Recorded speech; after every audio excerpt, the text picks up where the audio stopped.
Hello， 欢迎收看《哥哥讲哈喂》，我是敏华。大家知道玩什么可以刺激头脑吗？答案是玩积木。今天要带大家看到一个非常厉害的积木达人，跟着我一起去看看喽。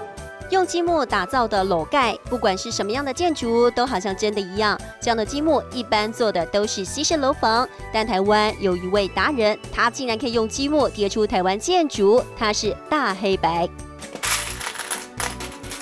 特别的是，它的积木还有机关，像这座百佛共寺，外观看起来就好像西门町的大楼，但里头很精致，连手扶梯都可以上下移动。大家看看这个百佛共寺，真的是栩栩如生。今天要教大家的客家单字就是百佛共寺百货公司。今天也是特别请到我们的达人大黑白，跟我们一起学这个客家单字百货公司百佛共寺。百佛共寺，多念几次就可以学起来喽。大家都说玩积木可以活化头脑，对他来说，玩积木是兴趣，也变成了职业。尤其是这个用积木复刻的龙山寺，更是他的代表作。一开始我是做小街人庙，因为我很喜欢台湾的文化，然后我也做了一排老街这样子。然后后来因为要挑战，因为要办展览，然后挑战比较大座的庙，而选择龙山寺。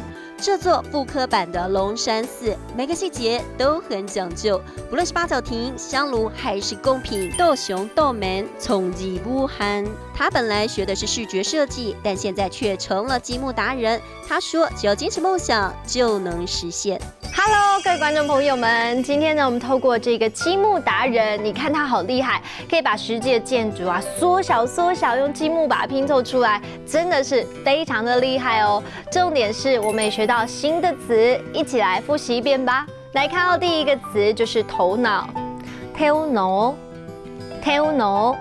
第二个词呢，来看到就是百货公司，百货公司。第三个，来学到一整句话哦。来看这句话就是动动脑，创意无限；斗熊斗门，创意无限；斗熊斗门，创意无限。